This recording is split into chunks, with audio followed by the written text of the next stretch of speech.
창세기 5장을 보게 되면요, 마태복음 1장에서 누가 누구를 낳고 누가 누구를 낳고 그랬던 그런 말씀처럼 다윗 자손 예수 그리스도의 그 계보처럼 아담의 계보에 대하여서 그렇게 창세기 5장이 기록이 되어 있습니다. 아담의 계보를 보게 되면은 아담과 하와로부터 시작해서 노아의 때까지, 그리고 노아를 통하여서 셈과 함과 야벳이 태어난 것을 창세기 5장 32절에 기록이 되어 있고요. 그리고 또 그때로부터 시작하여서 사람들의 번성이 시작된 것에 대하여서 6장 1절부터 기록이 되어 있습니다. 이때로부터 하나님의 자녀들과 육신의 사람들이 가정을 이루면서 영적인 혼혈의 시간들이 있었음이 기록이 되어 있는데요.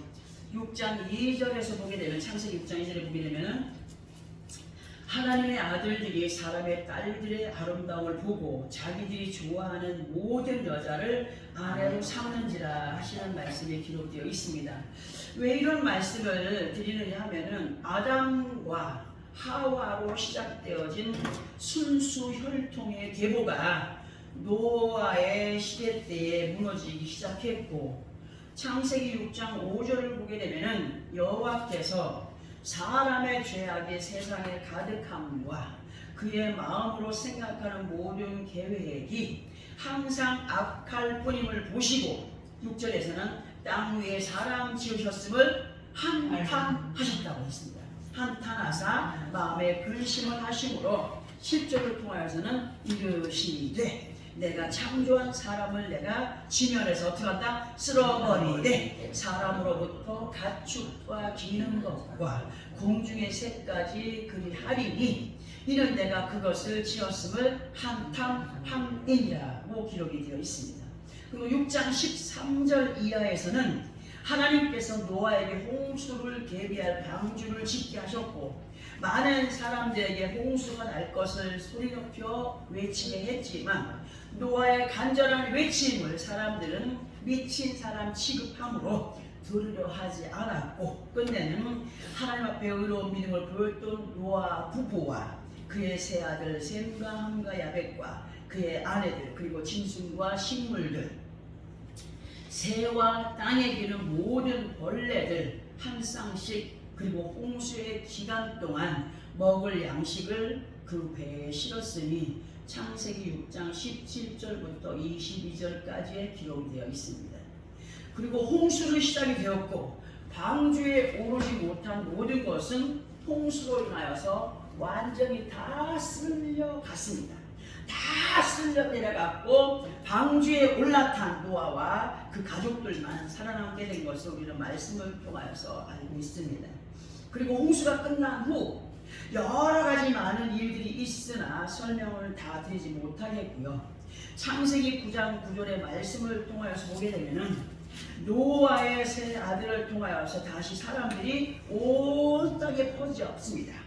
온 땅에 퍼진이라고 기록이 되어 있습니다. 그리고 이 세 아들들을 통하여서 세상이 황인종, 백인종, 흑인종들로 나뉘어지게 되었고, 그리고 셈과 함과 야벳의 자손들이 번성하여 가므로 지금의 세계가 이루어졌음을 말씀이 우리로 알게 하십니다. 그 세 아들들을 통하여서 번성된 사람들이 나라를 이루고 나라를 이루고 나라를 이루고 나라를 이루어서 이 지구가 다 채워졌음을 말씀이 우리로 알게 하시죠. 이렇게 많은 시간과 날들을 통하여서 사람이 번성을 하고 그런 사람들에 의하여서 나라들이 개척이 되어지고, 그런 가운데 하나님의 역사는 어느 나라이든지 인종의 차별이 없는 예수 그리스도로 인한 복음에 의하여서 하나님의 사람들과 세상의 사람들이 구별되어 있습니다. 지금 하나님의 사람들과 세상 사람들이 구별되어 있는 가운데 우리 믿음의 혈통을 이어갈 우리가 되었다는 사실에 우리는 놀라야 되고 감사해야 됩니다. 많은 것들을 거두절미하고 잘 들어보시기 바랍니다. 예수 그리스도 안에 있는 믿음 안에서 보게 되면은 겉으로 보기에는 한국 사람 같으나 한국말을 전혀 모르는 외국의 입양자들이 있습니다. 또는 이모숙은 분명히 외국 사람인데 외국어를 전혀 알지 못하는 한국 사람들로 살아가는 그런 다문화의 가정들이 온 세계에 퍼져 있습니다. 그렇듯이 예수 그리스도 안에 있으나 아버지 하나님의 뜻을 알지 못하는 가운데 있는 사람들이 있는가 하면 또 하나님과의 교제가 없이 살아가는 사람들이 분명히 있다는 것이 사실입니다. 우리는 이 시간 듣게 하시는 말씀에 귀를 열고 마음을 연 사람들로 이 말씀을 대하여가는 시간이 되기를 바랍니다. 이 시간 본문이 되는 말씀 중에서 28절의 말씀을 보게 되면 형제들아 너희는 누구와 같이? 이삭과 같이 무슨 자녀라? 약속의 자녀라고 기록이 되어 있습니다. 그러면 이 말씀에서 이삭과 같이 약속의 자녀라고 하셨는데 이 말씀의 의미가 무엇인가를 알아봐야 되기 때문에 우리가 들어야 됩니다. 이 시간 본문을 통하여서 말씀하여 주시는 이삭은 누구냐 할 때 아브라함의 아내 사라를 통하여서 출산된 아들입니다. 그러면 아브라함에게 아들이 이삭 한 사람이었나? 아닙니다. 아브라함에게는 이삭보다 먼저 태어난 이스마엘이라고 하는 아들이 또 한 사람 있었죠. 그런데 왜 이삭만 약속의 자녀라고 하셨을까? 그걸 보려면 창세기 17장 19절을 보아야 됩니다.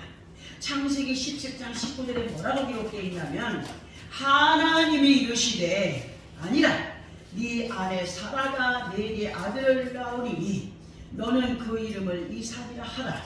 내가 그와 내 언약을 세우리니 그의 후손에게 영원한 언약이 되리라고 하셨습니다.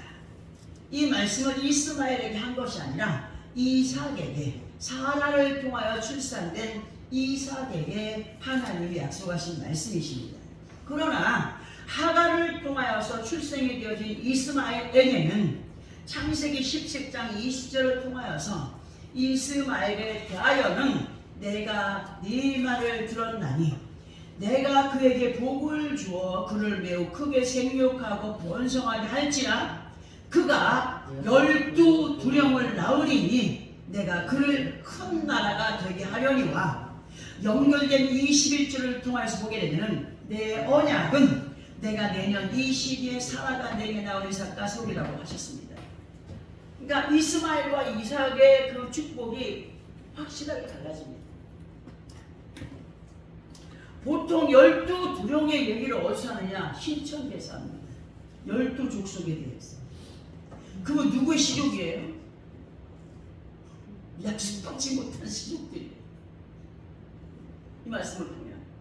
그리고 신약으로 넘어와서 갈라디아서 4장 23절을 보게 되면 여종에게서는 육체를 따라났고 여종의 주인이었던 사라는 약속으로 말미암아 낳았다라고 하셨습니다.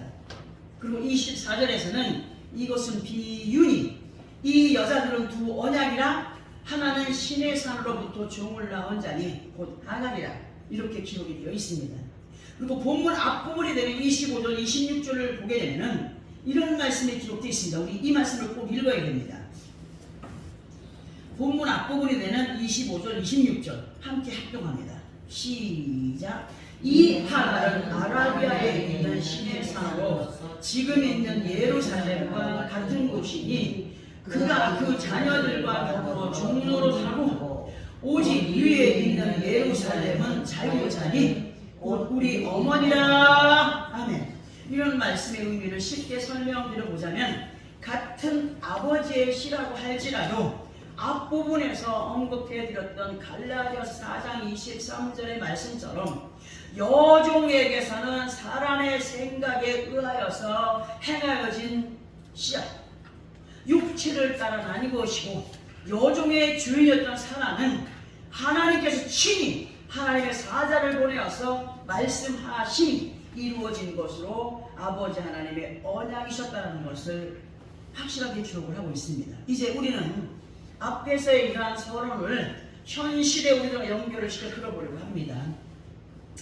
갈라디아서를 통하여서 이 글을 기록한 사도 바울께서는 율법 아래 있는 자들을 하갈의 자녀로 그리고 복음 안에서의 자유한 자들을 사라의 자녀로 설명을 하고 있으니 갈라디아서 4장을 보면 잘 기록이 되어 있습니다.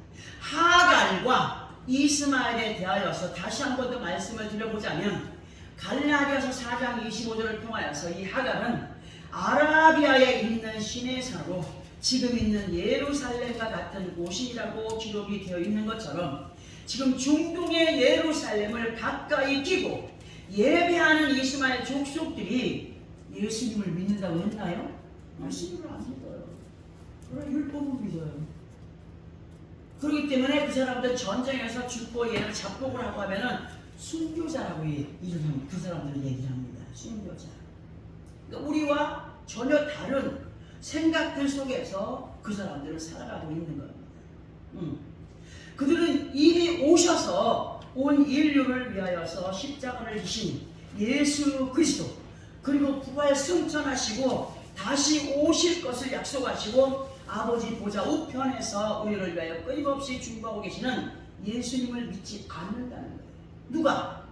하갈의 아들 이스마엘 족속들이.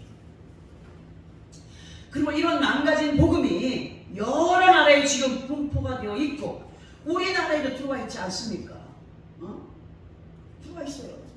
뭐 여호와의 증인 무슨 망론 무슨 참 많이 들어와 있습니다. 이름을 다 거론할 수는 없지만 이러한 믿음의 사람들이 율법의 틀에서 벗어나지 못한 채 육신의 방법을 따라서 부와 명예와 전쟁을 일삼으며 살아가는 하갈의 후예들로 사람의 유전과 전통의 방식을 여전히 쫓고 있는 족속들, 이 족속들을 우리로 지금 듣게 하십니다. 우리 본문을 다시 한 번 더 합독을 하고 성령의 도우심을 받는 귀한 시간 되길 바랍니다. 본문입니다. 시작. 기록된 바 잉태하지 못한 자여 즐거워하라. 산구를 모르는 자여 소리 질러 외치라. 이는 홀로 사는 자의 자녀가 남편 있는 자의 자녀보다 많음이라 하였으니 형제들아 너희는 이삭과 같이 약속의 자녀라. 아멘. 자, 이제 이 말씀에 대한 설명을 들어봅니다. 27절에 보니까 기록된 바 뭐하지 못한 자? 잉태하지 못한 자여 뭐하라고요? 즐거워하라. 또 산고를 모르는 자여 뭐하라고요? 소리 질러 외치라고 하셨습니다. 그러면 이 말씀에서 잉태하지 못한 자여 하신 말씀은 무엇을 의미하는 것일까? 이 말씀이 여자들에게만 적용이 되는 것일까 할 때 절대로 그렇지 않다는 사실을 이 시간 알게 될 텐데요. 이 말씀에서 잉태라는 단어를 이렇게 들어보려고 합니다. 예수 그리스도 안에 사람들에게 있어서 반드시 마음에 품고 새겨가야 할 것이 있는데 그게 뭐냐 하면 예수 그리스도로 인한 산 소망, 즉 하나님께서 예배해 놓으신 나라를 품고 살아가는 사람들이 되어야 됩니다. 그리고 그 은혜 안에서 기뻐하며 즐거워하며 감사할 조건과 자신들에게 맡겨주신 달란트를 믿음의 상급으로 쌓아갈 소망을 가진 믿음의 사람들이 되어야 되고 그것을 품고 살아가는 마음을 영적인 잉태로 표현해 봅니다. 우리가 예수 안에 산 소망이 없다면 무슨 의미로 예수를 믿겠습니까? 예수님이 우리를 구원하시러 다시 온다. 예수님이 우리를 위해서 십자가를 지셨고 우리 모든 죄를 용서해 주셨고 그리고 부활 승천하시면서 내가 다시 올 때까지 너희는 믿음을 지켜 행하라. 이런 모든 것들 우리는 그리스도 안에서 산 소망을 품은 그것을 잉태한 사람들로 표현을 해가면서 출산날까지 그것이 이루어지기까지 우리는 열심을 내어가는 사람들이 되어야 됩니다. 우리가 예수를 믿는 궁극적인 목적은 이 땅에서의 삶도 참으로 중요하지만 영원한 한 소망의 그 나라가 더욱더 크고 궁극적인 목적이 되어야 되기 때문에 우리는 깨어있는 자들이 되어야 됩니다. 그러나 많은 다수의 사람들 중에는 예수 그리스도 이름으로 구원의 받을 생을 받고 살아가는 것에 자부심도 없고 확신도 없는 가운데 주 안에서의 기쁨이 무엇인지 감사가 무엇인지 그저 형식적인 믿음에 구한 사람들을 향하여 하시는 말씀을 잉태하지 못한 자로 볼 수가 있다는 겁니다. 뒤에 이어진 말씀이 뭐냐? 즐거워하라. 그 믿음 안에서의 소망을 품고 즐거움으로 그 마음이 흐뭇하며 만족스러우며 거슬리는 것이 없이 주 안에서 평안을 누려가는 것으로 표현을 해볼 수가 있는데, 예수 그리스도 안에 살아도 날마다 근심 걱정이 떨어지지 않으니까 얼굴이 완전히 그냥 이그러진 사람들이 너무 많아. 그 얼굴이 이그러진 것은 어디서 시작된 거냐? 마음에서부터 시작이 돼요. 마음에 병이 들었기 때문에 표현이 되는 거예요. 겉으로. 많은 사람들의 즐거움은 잠시 있다가 없어질 이 땅 위의 것들에 묶여있는 경우가 참으로 많습니다. 진실로 예수 그리스도 안에 있는 우리 모두는 하늘의 산수명을 품고 살아가는 자들로 그 믿음 위에 부어주신 선물과도 같은 육신의 축복까지도 누려갈 사람들이 되어야 된다는 말씀을 늘 들어오고 있습니다. 예수 그리스도 안에서 즐거운 믿음의 소유자들이 되어가기를 소원하는 마음까지도 우리는 품고 살아가야 됩니다. 그리고 행동으로 옮겨가는 믿음의 사람들이 되어야 됩니다. 그리고 그 다음에 기록된 말씀을 산고를 모르는 자들에게 뭐라고? 소리를 지르라 하셨습니다. 이 말씀의 의미는 아이를 낳을 때 많이 아프니까 산고가 소리를 지르라 안 지르어요. 그냥 안 아프려고 무통을 맞아도 아픈 건 당연한 거예요. 조금 날 뿐이지. 야, 이거 아이를 낳을 때 많이 아프니까 소리를 지르라. 어떤 문제가 있는데 그것이 마음에서 나를 계속 괴롭힌다면 너희들도 그것을 아버지 앞에 아뢰며 소리를 한번 질러봐. 내가 이렇게 아픕니다. 고통스럽습니다. 하나님 나 좀 도와주십시오. 응? 예수 그리스도 안에 있는 믿음의 사람들은 소망을 품고 살아가는 사람들이라고 앞으로 말씀을 드렸죠. 우리들의 믿음 안에서의 산고는 산소망을 이루어가기 위한 믿음의 몸부림이라고 할 수가 있습니다. 믿음 지켜가기가 그렇게 쉽던가요? 사악한 영들이 생각을 분산시키고 악한 영들이 마음을 분산시키고 얼마나 우리를 많이 괴롭힙니까? 부르짖는 거예요. 뭘 지키기 위해서? 산소망, 믿음을 지키기 위해서. 그 믿음을 지키기 위한 몸부림이 뭡니까? 기도입니다. 기도. 찬양과 기도입니다.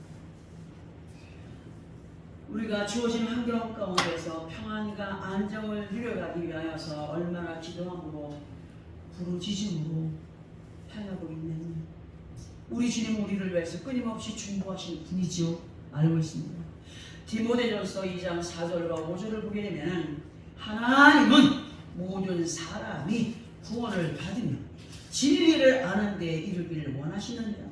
하나님은 한 분이시요 또 하나님과 사람 사이의 중보자도 한 분이시니 곧 사람이신 그리스도 예수라 하신 말씀, 그 말씀처럼 예수 그리스도 안에 있는 우리 모두를 위해 중보하시는 분, 또 중요한 것은 신실한 믿음 안에 거한 믿음의 사람들을 위해서 인도자들에게 그들을 위해서 기도하라는 명령 가운데 있는 사람들이 목회자들입니다.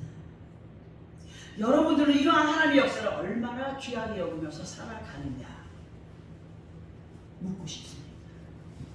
근데 정말 중요한 것은 믿음의 사람들이 영으로 깨어 있느냐 아니냐에 따라서 기도의 방향도 달라지더라고요. 분명히 이 사람을 위해서 기도하고 있는데 넘어가요. 그냥 그런 얘기를 많이 하죠. 여러분들 경험해본 사람들은 분명히 알고 있습니다. 넘어가요. 뛰어넘어요. 하나님의 역사는, 그리고 성령의 역사는 흉내낸다고 되어지는 것이 아닙니다. 산고를 모르는 자여 마음을 열어 소리질러 외치라.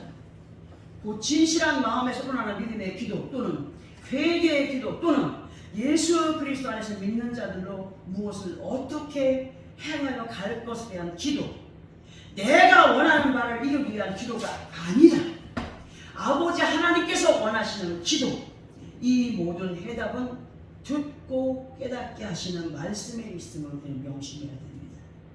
왜 내 것만 구합니까? 하나님께서 원하시는 것을 구해야죠.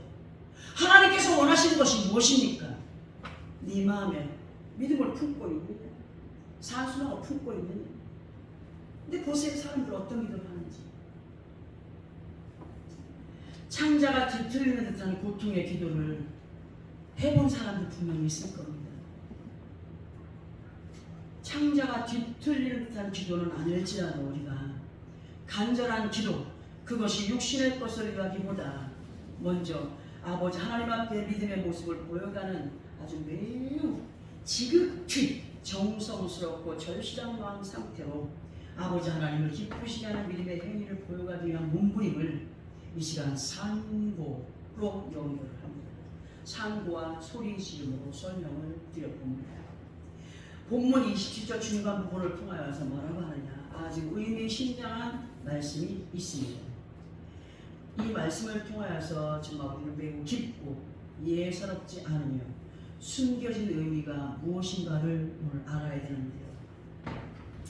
그 말씀의 내용은, 이는 홀로 사는 자의 자녀가 남편 있는 자의 자녀보다 많음이라고 하셨습니다. 여러분들 이 말씀 읽을 때 뭘로 의미를 두고 계십니까? 홀로 사는 자의 자녀가 남편 있는 자의 자녀보다 많다? 이 세상에 과부들이 많아갖고 과부 자식들이 많다는 건가요? 이건 영적인 말씀이십니다. 우리는 이 말씀을 통하여서 지금 내 자신에게 말씀해 주신 예수님을 보아야 됩니다. 우리는 예수 그리스도 안에 있는 사람들로 예수 그리스도의 신부된 자들입니다. 우리 자신들은 진정 신랑 되신 예수와 함께 행하여가는 사람들인가, 아니면 행여라도 형식적인 믿음 안에 거한 사람들로 살아가고 있는 사람들인가를 돌아봐야 되는 겁니다. 하나님의 말씀은요, 거의 다 사실을 기록해 놓은, 그리고 우리로 하여금 그 말씀을 들어서 인도를 받게 하시는 성경입니다. 성스러운 말씀. 그리고 성경 부분에 비유로 기록된 말씀들이 있죠. 예수 그리스도 안에 있는 믿음의 사람들이라는 말씀들의 숨겨진 비밀을 알지 못하면 그 믿음의 방향이 아버지 하나님의 뜻과 전혀 다른 길로 갈 수 있기 때문에 우리는 중심을 해야 된다는 겁니다. 27절의 말씀에서 남편 없이 홀로 사는 자의 자녀가 남편 있는 자의 자녀보다 많다고 하신 것은 무슨 의미일까? 이 의미를 이스마엘의 어미가 되는 하갈을 비유로 들어본다면, 아브라함의 아들을 낳은 하갈이 잘 살고 있다가 드디어 사라를 통하여서 이삭이 태어나게 되자 하갈의 본성이 드러납니다. 하갈이 사라의 몸종으로 있을 때에는 겸손한 사람이었습니다. 굉장히. 그러나 아브라함의 아들을 낳고 나서 너무 사랑을 많이 받고 있다가 사라가 임신을 하게 되니 질투가 납니다. 미워합니다. 창세기 21장 14절에서 21절까지를 보게 되면 이러한 내용이 자세히 기록이 되어 있습니다. 그리고 하갈은 남편이 없이 아들 이스마엘을 키우게 되죠. 왜 그랬습니까? 쫓겨났어요. 아브라함이 사랑하는 사라를 하갈이 너무 질투해갖고 막 고자질하고 나쁜 사람 만들고 막 이러니까 사라가 나 정말 저 꼴 못 보겠습니다. 쫓아냈잖아요. 순간에 쫓겨난 남편 없이 아들을 키워가는 하갈의 마음이 편했을까요? 집을 쫓겨난 하갈이 편하지 않았을 거예요. 항상 그 마음에 사라만 아니었다면, 사라가 이상만 낳지 않았다면 하는 원망과 불평, 그리고 잘 먹고 잘 살아갈 때 그리움, 안정되지 못한 이러한 모습에서의 말과 행동이 고스란히 그 어미의 악한 행위가, 생각이 누구에게 전해졌을까요? 아들인 이스마엘에게 분명히 전해졌을 것이라 생각이 듭니다. 왜냐하면 그 자식을 보면 부모가 보인다는 말을 하지 않습니까? 그 자식을 보면.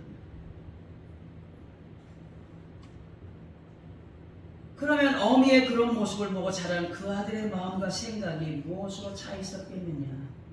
아버지의 그 육신의 아버지에 대한 원망, 그리고 그리움, 이삭을 향한 분개, 그리고 자신의 어미에 대한 그들에게 복수, 이런 것들로 가득 차 있었을 거 아니겠습니까? 내가 크면 복수해야지.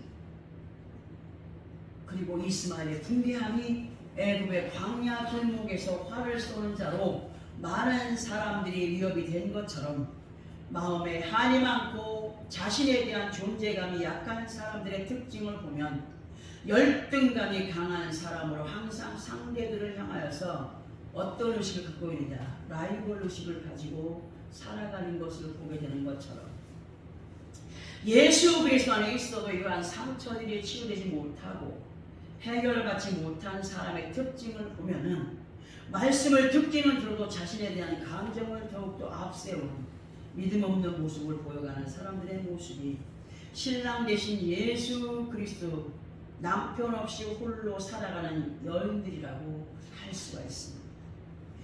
교회는 다니고 말씀이 육신이 되어 우리 가운데 거하신 그분을 마음에 모시고 살아가는 귀한 백성들의 삶이라고 한다면 변화를 이루어 가야 된다. 그러나 하갈이 그러했던 것처럼, 하갈의 자식인 이스마엘이 그러했던 것처럼 그 후손들이 하나님의 사람들을 향하여 예수의 신부들을 향하여 공격을 하고 적대심을 가지고 살아가는 것처럼 예수 그리스도 안에 살고 있어도 그러한 가운데 있는 사람들이 있음을 볼 수가 있습니다. 우리는 행여라도 이 말씀을 들으면서 남편이 없는 자로 말씀을 전하는 상식적인 목회자 또는 믿음 안에 있는 남편인 자로 이웃이나 자녀 앞에 믿음의 모습을 보여가는 사람들이 아닌가, 믿음 없는 모습을 보여가는 사람이 돌아봐야 된다는 사실입니다. 갈라디아서 4장 29절을 보면 그러나 그때에 육체를 따라 난 자가 성령을 따라 난 자를 박해한 것 같이 이제도 그러하도다 하신 말씀처럼 영적인 사라와 하갈의 전쟁은 계속되면서 육체를 따라 난 교회를 통하여서 곧 이단의 집단들을 통하여서 교회들이 얼마나 공격을 많이 받고 있느냐입니다. 절대로 육체를 따르는 하갈과 그의 자녀 그리고 그 자녀들의 수가 많아지므로 믿음의 방해가 올 수도 있습니다만은 예수 그리스도 안에 있는 우리 모두는 약속에 있는 사라와 이삭 그리고 믿음의 후예들로 산 소망을 마음에 품고 즐거워하는 믿음의 사람들로 산고를 몰랐던 아쉬움의 시간들을 이제 회복의 시간들로 다짐하면서 아버지 하나님께 가까이 다가서는 예수 그리스도의 사람들, 신랑 되신 예수 그리스도와 함께 순수 혈통의 믿음을 완성시켜가는 우리가 되어야 됨을 다짐해야 됩니다. 여러분들 2026년도 한 해의 계획을 무엇으로 먼저 삼았습니까? 예수를 잘 믿어야지, 하나님께서 원하시는 삶을 살아가야지 품었습니까? 아니면 내가 남들에게 좀 더 잘 보이기 위해서 더 건강해야지, 또 뭘 위해서 뭐 해야지, 누려야지 하는 걸로 제목 삼았습니다. 우선이 하나님이요, 우선이 예수님이요, 우선이 성령님의 인도 속에 우리가 이 땅에 주어진 것들 선물로 허락하신 아버지 앞에 영광된 삶을 살아가기 원하였습니다. 하나님의 약속의 신 이삭의 후손들, 순수 혈통의 믿음을 지켜가는 믿음의 사람들, 신랑 되신 예수 그리스도와 함께 그 아버지 앞에 섰을 때에 내가 너를 구하노라고 인정하시는 믿음의 삶을, 승리의 삶을 살아가기를 결단하고 그 믿음을 지켜가기 위한 몸부림, 엉뚱한 생각, 엉뚱한 마음들로 자신의 마음을 해짓는 그런 지혜롭지 못한 사람들이 되지 말고 하나님이 주시는 지혜와 명철, 믿음 안에서 승리의 삶을 넉넉히 살아갈 수 있는 순수 혈통의 믿음을 완성시켜가는 우리 모두의 삶이 되어지기를 예수 그리스도로 축원합니다. 아멘.